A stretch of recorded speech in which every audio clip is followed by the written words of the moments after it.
370 million years ago, a revolution began that would completely transform the planet. Plants had just emerged from the water, and then the first trees sprouted on land. Over time, trees proliferated, changing the atmosphere, the climate, the soil, and the planet's water networks.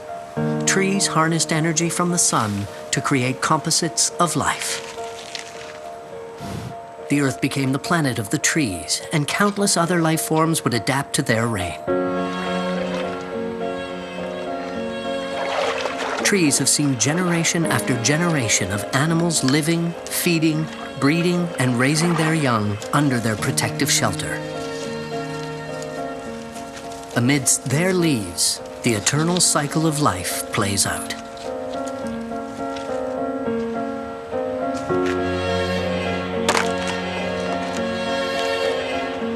Those who know how to look find a never-ending pageant of renewal. Life adapted and changed over millions of years and created the conditions that allowed humankind to rise to who we are today.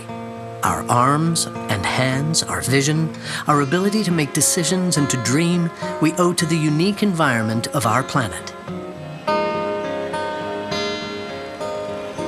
The American naturalist and philosopher Henry David Thoreau wrote, "The greater part of the phenomena of nature are concealed from us all our lives.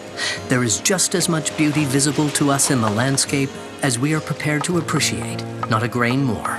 A man sees only what concerns him."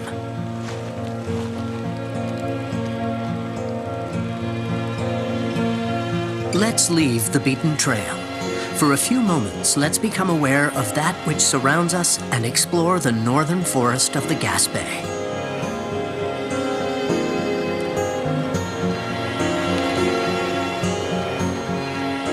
These woods are a veritable food production factory.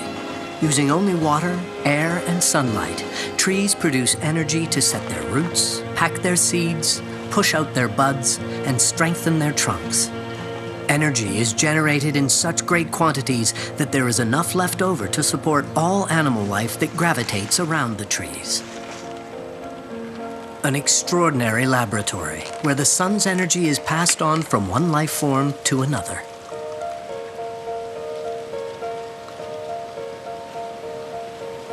We, like all the other members of the animal kingdom, depend on this energy for our survival.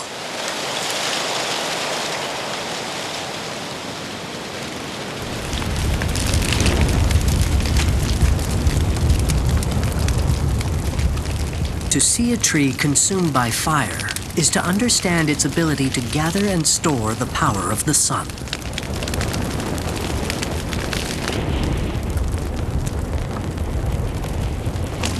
Fire is a natural part of the forest's cycle. It releases nutrients that are locked in the soil, reduces the risk of disease, and controls populations of destructive insects. Fire creates clearings that let sunlight reach the forest floor and shine on dormant seeds, giving way to a whole new generation of vegetation. And so, the world of trees can begin to produce foodstuffs once again. New leaves have already unfurled to capture sunlight. By the chemical process of photosynthesis, leaves combine elements from the water and the air to create sugars. Sugar is the fuel of life.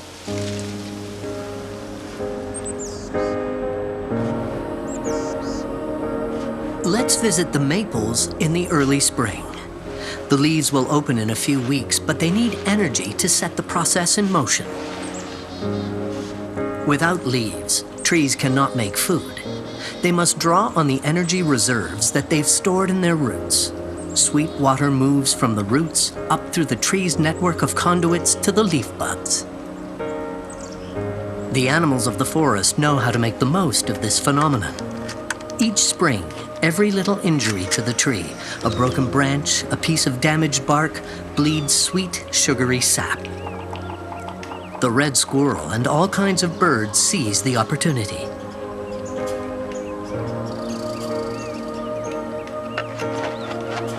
One of the forest's creatures is a master at harvesting sap. They've only just returned from the south, but are already hard at work on the maples. This is the colorful and very fittingly named yellow-bellied sapsucker.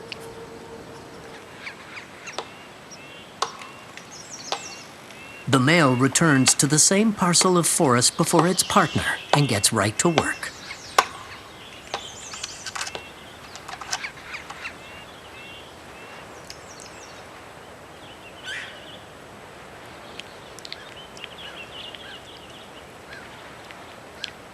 For a brief period, when temperatures dip below freezing at night and rise above 0 degrees Celsius during the day, the sap flow is under significant pressure. So the moment the sapsucker pierces through the bark, a nutrient-rich stream flows almost steadily.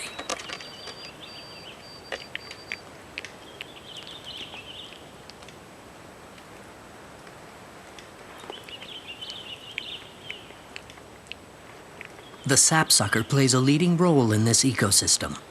All summer long, other species will benefit from its labor.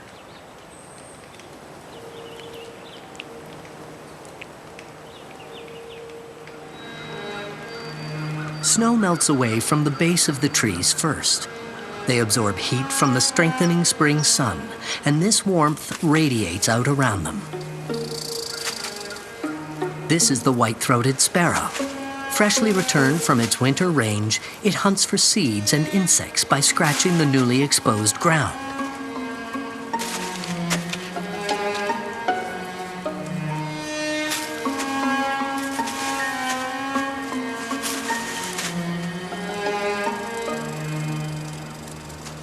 Trees are essential to the reproduction of a number of bird species.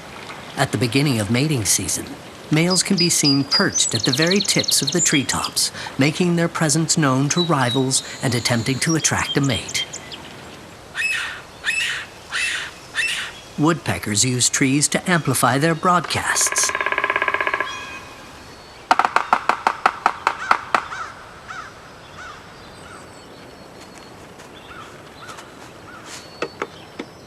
This male ruffed grouse chose this fallen tree as his stage.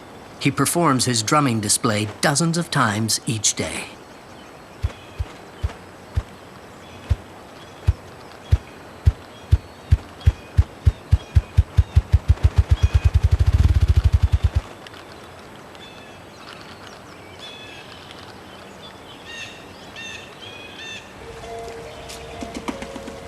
Dead trees can stay standing for decades.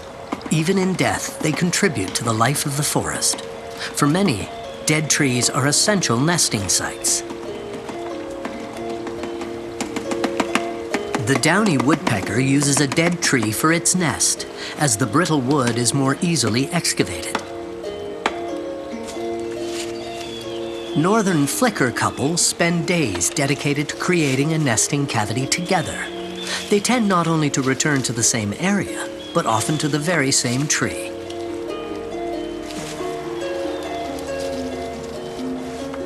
The black-capped chickadee also builds its nest in wood that has begun to decompose. The bird sometimes gathers wood chips from old nests and uses them for the new one.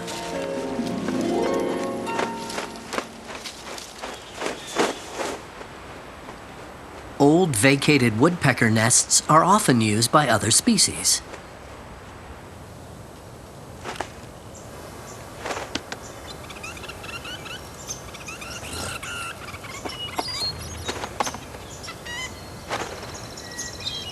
This pair of red-breasted nuthatches have found the perfect space. All that is left to do is to line their nest.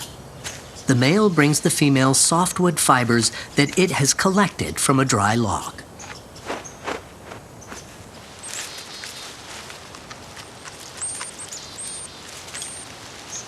The time when most are building nests coincides with the molting period of many forest creatures.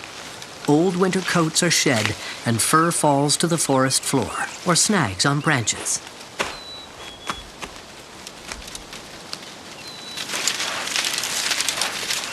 The chickadee hurries to gather the excellent nesting material.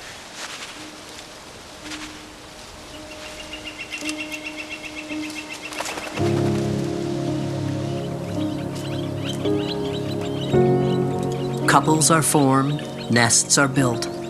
The trees fill with birds that surrender to the rituals and displays of courtship.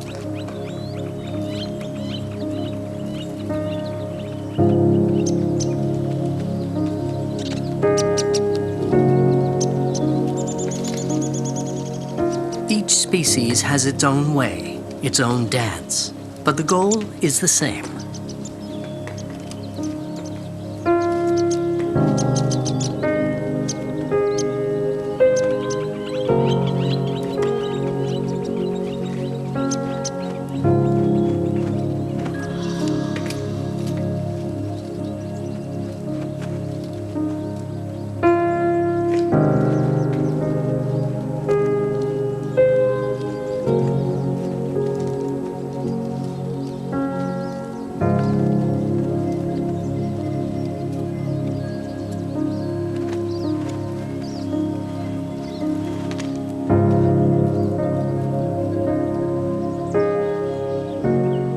Insects reproduce in the trees too. This dragonfly couple hang from an evergreen bough to mate.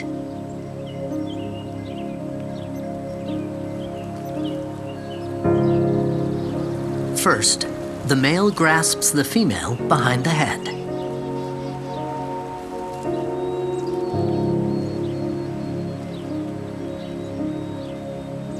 The female then curves her abdomen up so as to bring her reproductive organs into contact with those of her partner. The act can take a few seconds or last for several hours.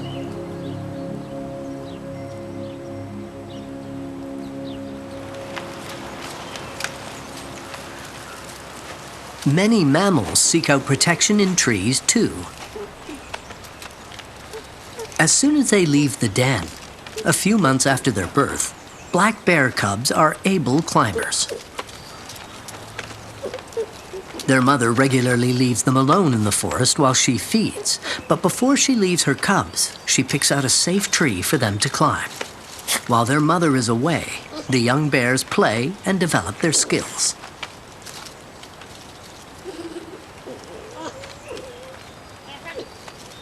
If the mother has been gone long enough for the cubs to grow hungry, they call for her return.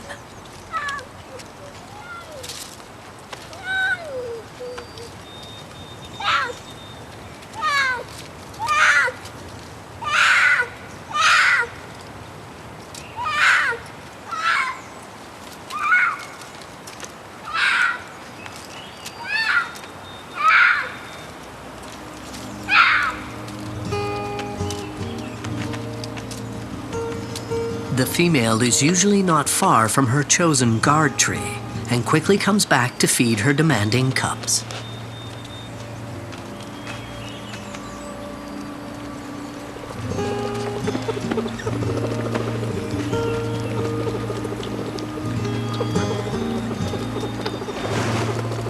A mother bear successfully raising a large litter of 3 cubs is possible only when the vegetation that makes up her diet is abundant throughout her range.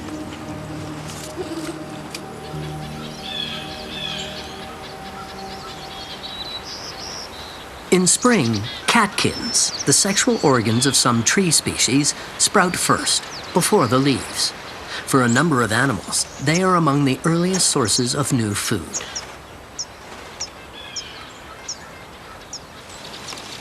The porcupine is getting its fill. After being restricted to less nutritional food over the winter, this feast allows the prickly creature to quickly regain its strength.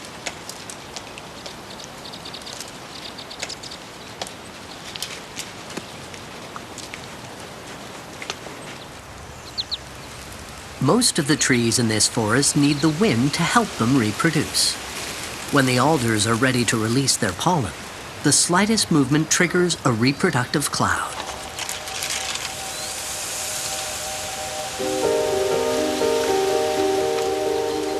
A puff of wind or the antics of curious bear cubs is all it takes to fill the air with pollen.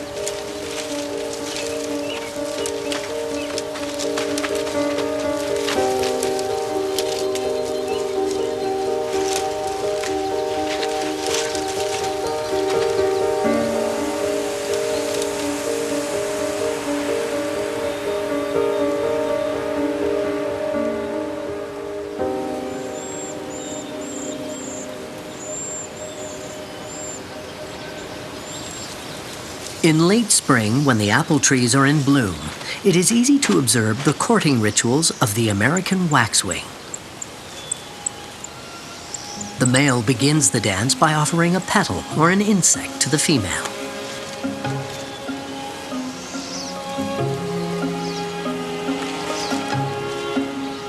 The female answers his advance by returning the gift.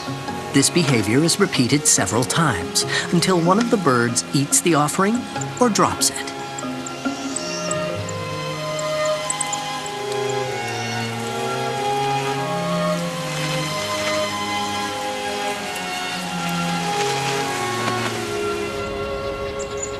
In American waxwing couples, the female takes all the responsibility for brooding, which lasts for 12 days. During this time, the male dutifully tends to her needs.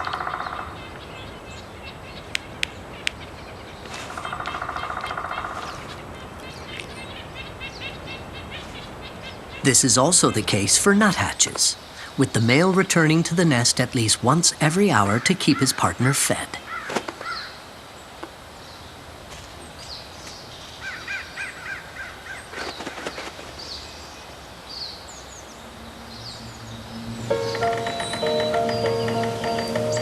By the beginning of summer, the factory of the world of trees is in full production.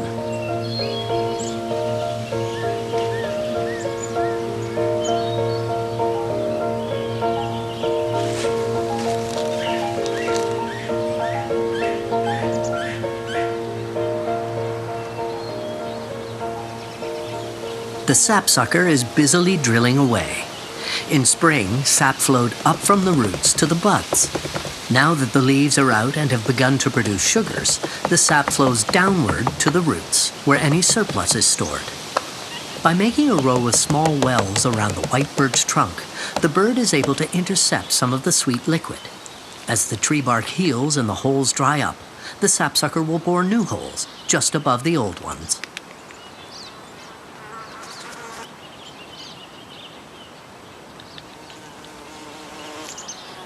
The sap attracts a variety of insects, thus expanding the sapsucker's dining options.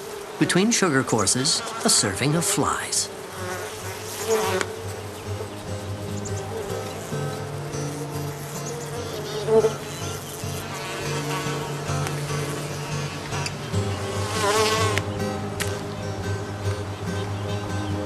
Sapsuckers have a most surprising relationship, albeit unintentional, with the ruby-throated hummingbird. This is the only hummingbird species in the Gaspe forest.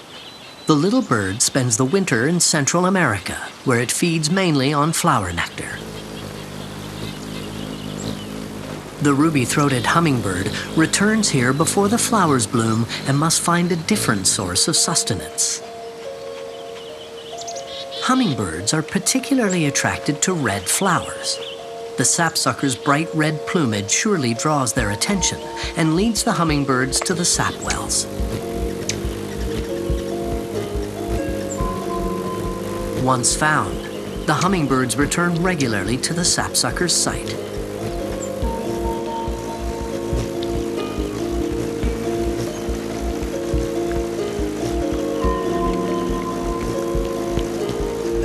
The little hummingbird owes its very survival in the Gaspe forest to the sapsucker. A mini ecosystem springs up around the sapsucker's work. Birds, squirrels, and a host of insects will visit the birch tree daily.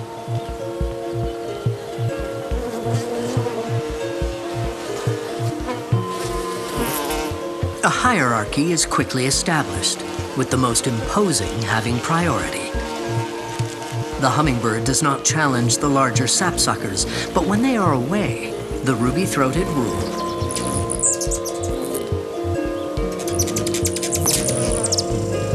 Around wasps, it must be on guard. A sting from the insect could prove fatal to the tiny bird.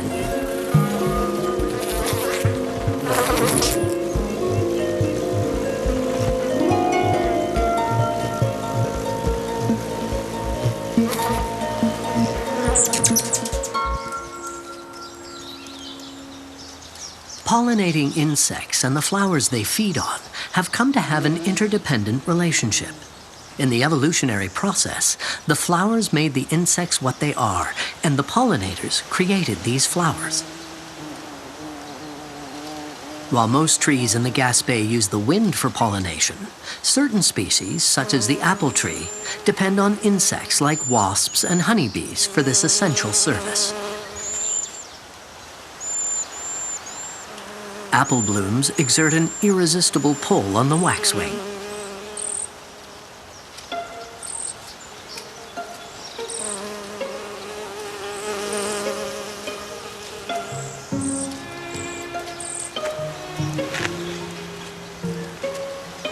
But the birds are not after the nectar.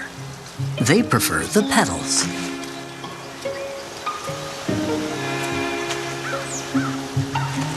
In just a few days, a small group of waxwing can eat nearly every petal on an apple tree.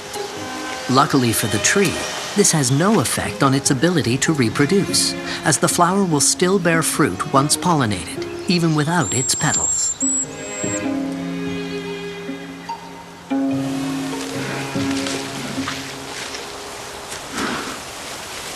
The black bear loves eating flowers. The female and her cubs venture out of the forest to enjoy the blooms of bushes and trees that grow around abandoned farmhouses. The ability to climb serves the cubs in more ways than just protection. Being able to access food high in the branches with ease is a valuable skill.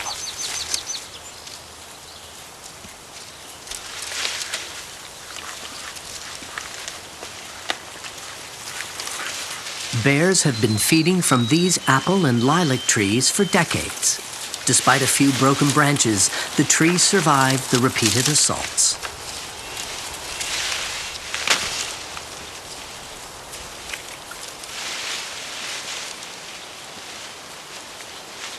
Human beings aside, insects are the most damaging threat to trees. Caterpillars are tireless, leaf-eating machines. Every day, they eat a quantity of food equal to their own weight. As their goal is to eat without being eaten, most caterpillars try to do their best to remain invisible.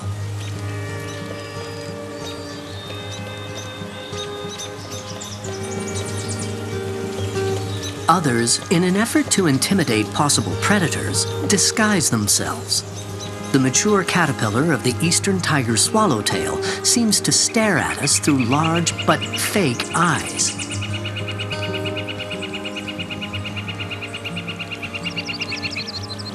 Birds have figured out many of these strategies, and several feathered forest dwellers are avid caterpillar consumers.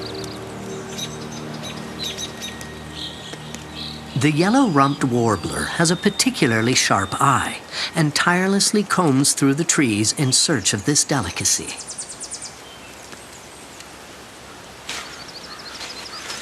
Evening grosbeaks have learned to hunt for caterpillars in rolled-up leaves.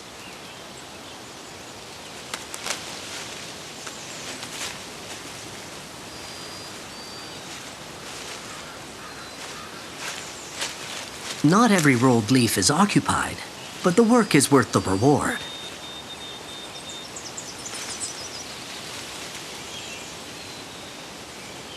Trees, insects, and birds are intertwined in a complex web of relationships and are evolving in parallel. All share the same goal: to maximize their chances of survival. A visit to a dead conifer allows us to encounter a bird perfectly adapted for life here.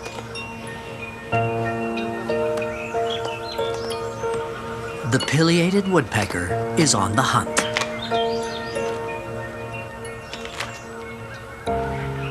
It has already visited this tree many times and knows that under the bark, in the partially decomposed wood, the pantry is well stocked.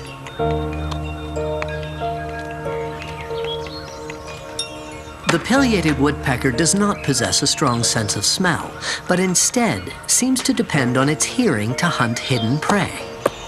By gently and rapidly tapping the tree with its tongue, the bird sounds for cavities under the surface.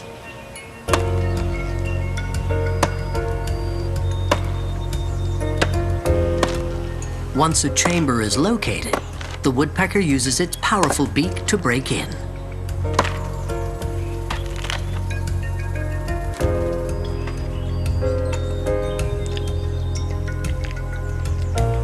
The tree is home to a colony of carpenter ants, and the woodpecker is after the adult insects and their larvae. The bird's slender tongue, with its tiny barbs and sticky saliva, is particularly well adapted to the task.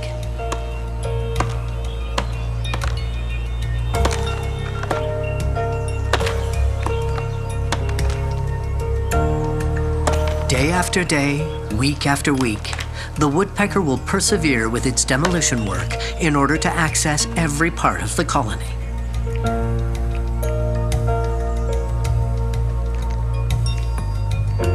The bird visits dozens of ant colonies across its territory on a rotating basis. A well-established colony of carpenter ants can number up to 15,000 individuals. The bird finds as many colonies as possible and is careful not to decimate them. This source of food will be essential once winter sets in, and the ants will be like frozen meals for the bird to tide it over the long, cold winter. Now, it is the season of plenty, and the woodpecker, like all the rest, takes advantage, each in its own way. It would seem that the nuthatch likes to hunt in an inverted position, head down. Every nook and cranny is investigated. The nuthatch, like many other birds at this time of year, has to bring more and more food back to the nest. New lives depend upon it.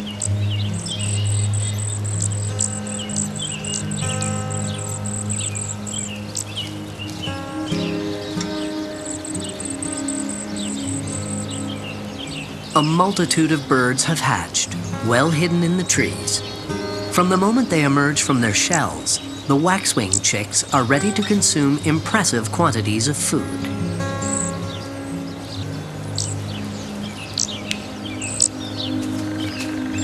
The little ones start life naked and blind, and the female never ventures far from the nest. So it is the male who must take on the task of feeding the whole family.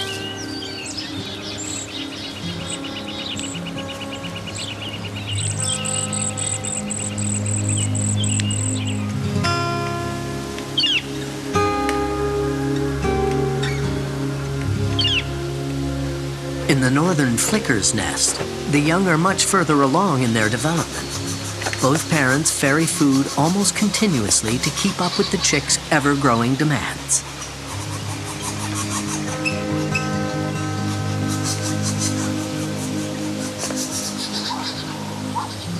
The young birds are about 3 weeks old and are starting to become seriously cramped for space. In a few days, they will leave the nesting cavity and find shelter in neighboring trees, where their parents will continue to feed them for some time. The two juvenile sapsuckers are now about a month old. They have left the nest and spend a good portion of their days drinking sap from the wells in the tree that their parents have been maintaining since the start of the summer.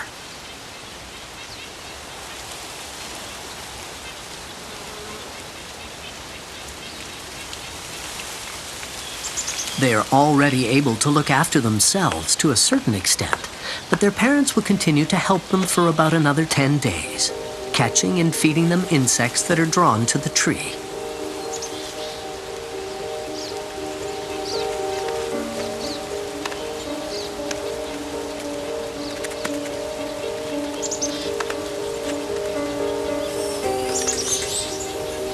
By living here on these birch trees, a species that is essential to their survival, the young birds learn all they need to know to be able to thrive on their own.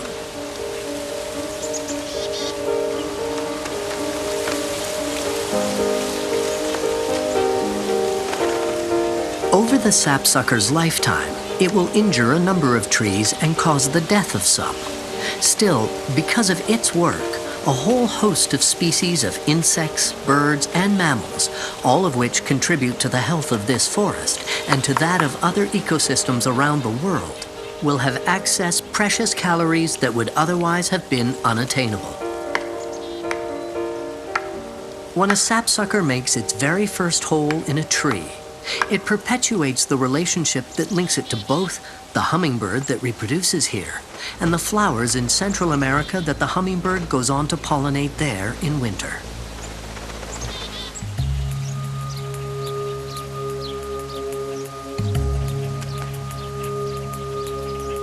The color of fruit is a signal to animals. Fruit take on their vivid, ripe color when the seeds inside are mature and ready to be dispersed. The fruit is at its most enticing and sugar levels are at their peak.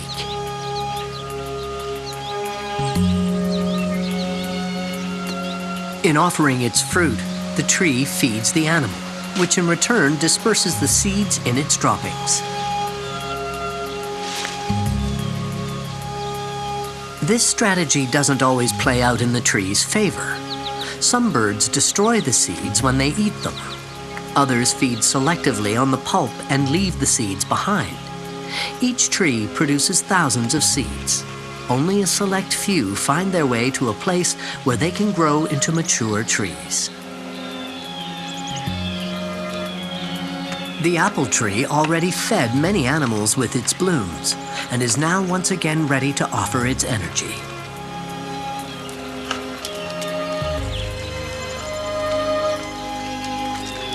The porcupine is making the most of the occasion. The fruit ripens on the branches just as the porcupine has the greatest need for calories. It's by storing energy in the form of thick fat that the animal is able to survive through winter.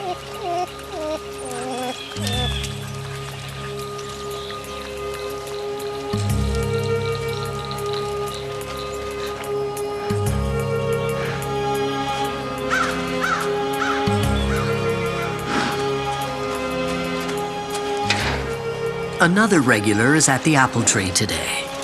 Although already quite fat, the female black bear will continue to eat for as long as food supplies last.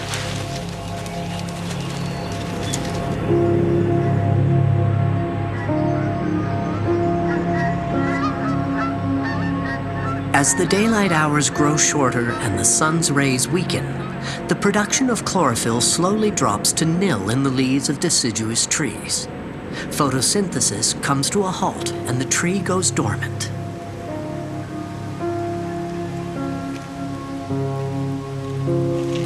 Now useless, the leaves fall to the ground where they decompose and enrich the soil. And so the leaves are recycled and the nutrients are available for plants and trees to feed upon. Autumn is a wonderful time to explore the forest. While many animals are less active or migrating now, others are just reaching their peak activity levels. When walking along creeks and rivers, you may see signs of the presence of this particular animal. Well-worn trails and freshly felled trees are clues that this creature is nearby.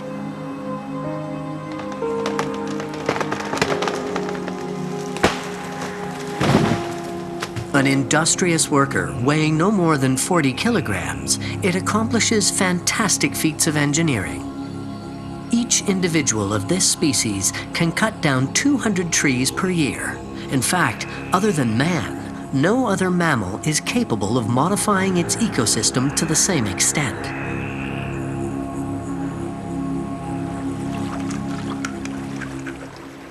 Beavers are mostly nocturnal and labor from dusk until dawn.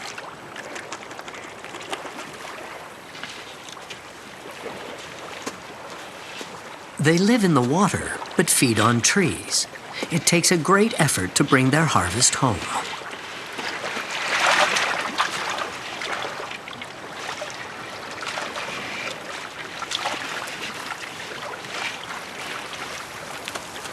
The beaver's first priority is to build a dam on a small river or stream in an area where there are plenty of hardwoods. To build the dam, the animals first construct a base by pushing small logs and branches into the bed of the waterway. More branches and stones are interlaced in this foundation. Any holes are plugged with peat, roots, and mud.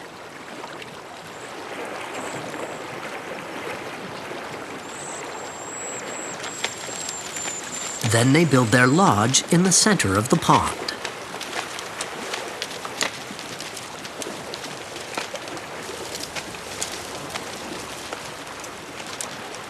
They use the same materials as they do for the dam. Once everything freezes, the lodge will be indestructible. The beaver family will spend the winter inside, safe from predators. In the fall, the beavers amass a stockpile of their favorite food. Beavers efficiently snip small trees and bushes along the water and ferry them whole. They make short work of felling huge, heavy trees. They strip the trees of their branches and meticulously pile the harvest near their lodge.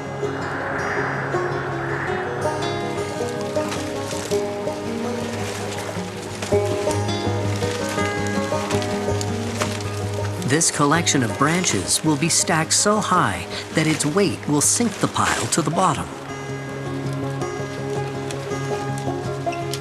In winter, the pond is frozen over with a thick layer of ice. The beavers circulate underneath, between their lodge and their food cache.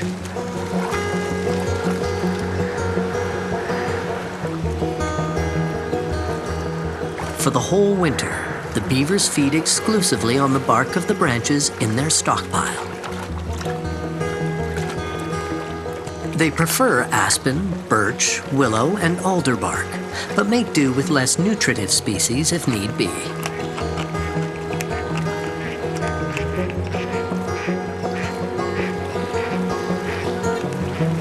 The water level in the beaver pond must be deep enough to not freeze completely during the winter.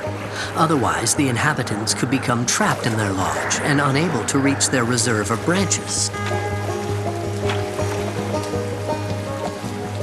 The life of a beaver is inseparable from that of the trees. They evolved to feed on trees and to use them as construction material. These engineering animals have existed for millions of years. Their works have profoundly modified forest ecosystems.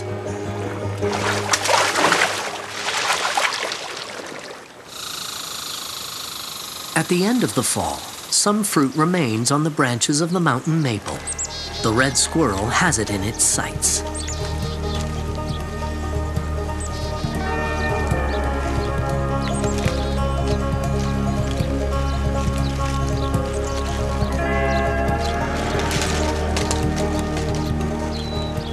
The squirrel's amazing agility in the trees lets it reach food that no other mammal in the forest can.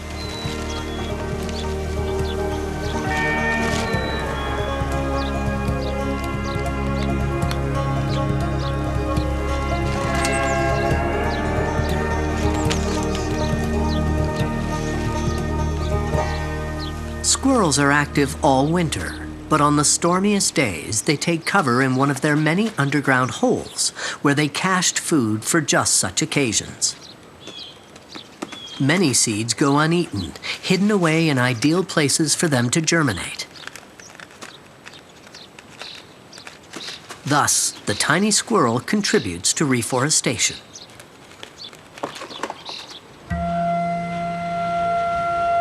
The cold halts photosynthesis in all trees, even evergreens, which keep their leaves. Trees go dormant for the winter. Now the forest dwellers rely on energy that was produced during other times of the year. Some fruit dries on the trees and is accessible throughout the long winter. The American robins are migrating south, and the mountain ash fruit is a boost of energy for the birds.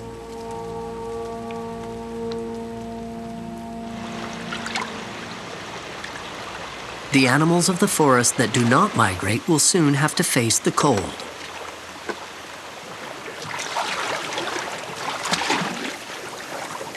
The female moose makes the most of the last warm days of the fall to move with her calf to an area of the forest where they will spend the coming months.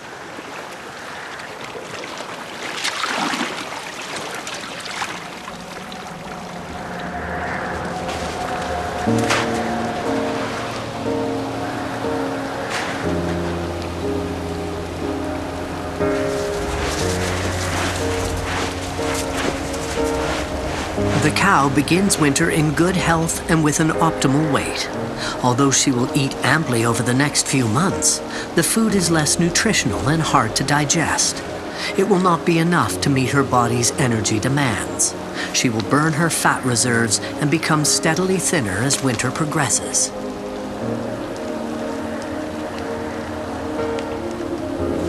The shoots of the balsam fir are not part of her summer diet, but the moose makes do with what is available.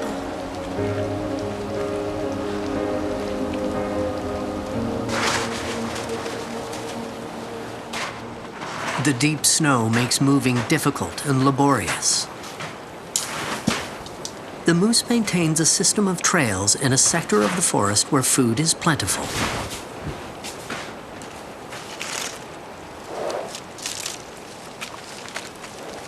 When the snow firms up enough to support her weight, she's able to browse on twigs and buds that had been out of her reach.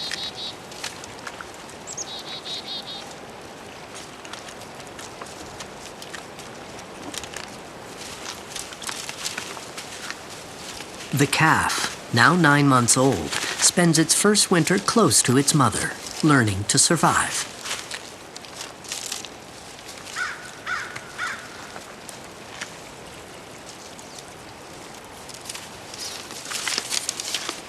The female rounds out her winter diet with the inner bark of selected trees.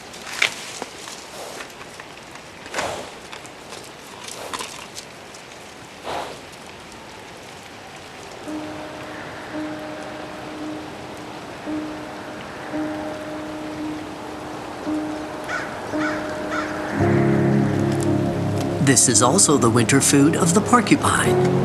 On the coldest days, it seeks shelter on the ground, but most of the time, it can be found up a tree. It chews away the outer bark to get at the soft, nutrient-rich part of the tree.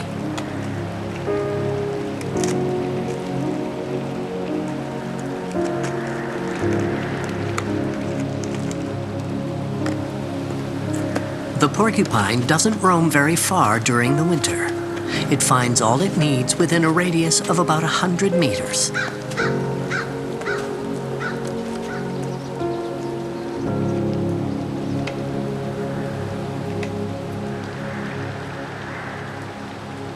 For all the animals of the Gaspé forest, winter is a long, drawn-out battle. Every morsel of energy is hard-won. So when the first warm rays of the sun return in the spring, the survivors, those that will perpetuate life in the forest, seem to be brimming with fresh energy that heralds new beginnings.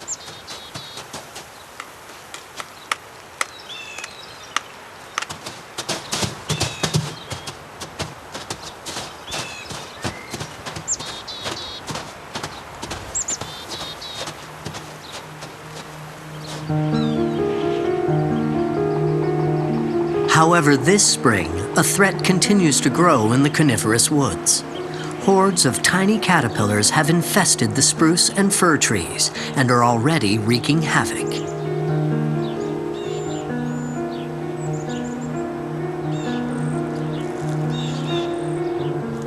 As soon as they come out of hibernation, the spruce budworm caterpillars begin moving to the branch tips. They construct a kind of shelter around themselves and the tree's buds with their silk threads and begin feeding.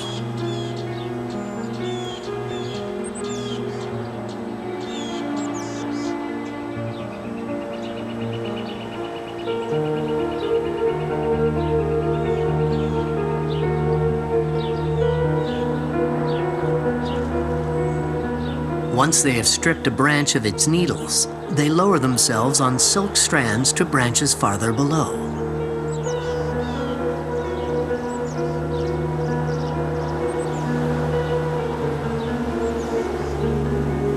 In times of severe outbreaks, spruce and fir trees are festooned with millions of silk threads.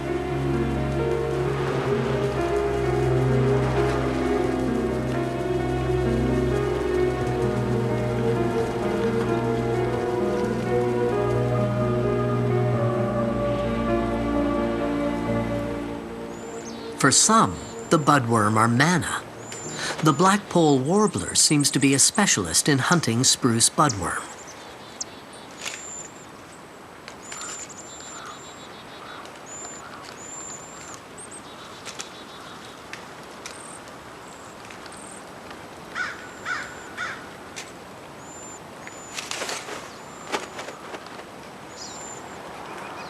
Others, like the nuthatch, are simply opportunists. In infestation years, they don't have to fly far from the nest to find food.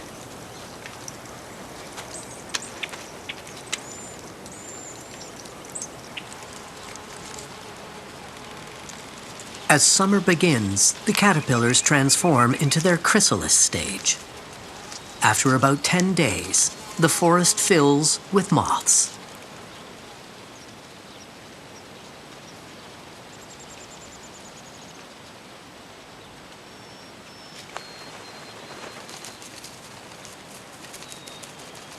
Immediately, the males begin the search for a mate.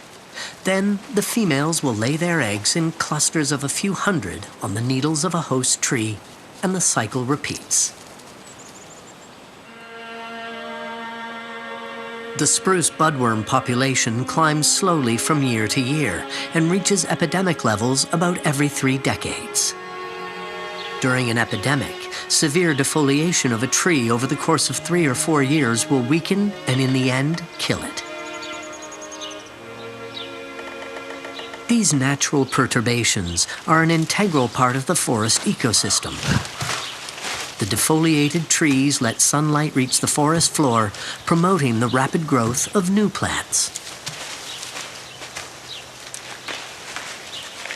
This fresh foliage attracts animals to parts of the forest that they had previously abandoned.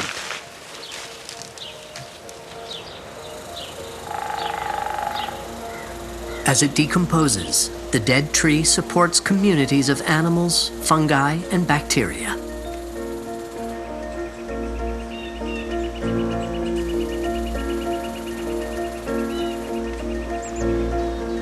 From the time a tree germinates until it completely decomposes, it gives energy from the sun to countless living things. It was the tree that allowed life to emerge from the oceans, where it had been confined for millions of years, and the tree that allowed life to spread over the whole of our planet. Our responsibility to the other living things with which we share this journey is infinitely great. To appreciate their beauty, to learn to better understand them, now more than ever, is essential for their survival and for our own. Observing the world of trees, becoming conscious of the life that surrounds us for a few moments, is a first step. There is just as much beauty visible to us in the landscape as we are prepared to appreciate. Not a grain more.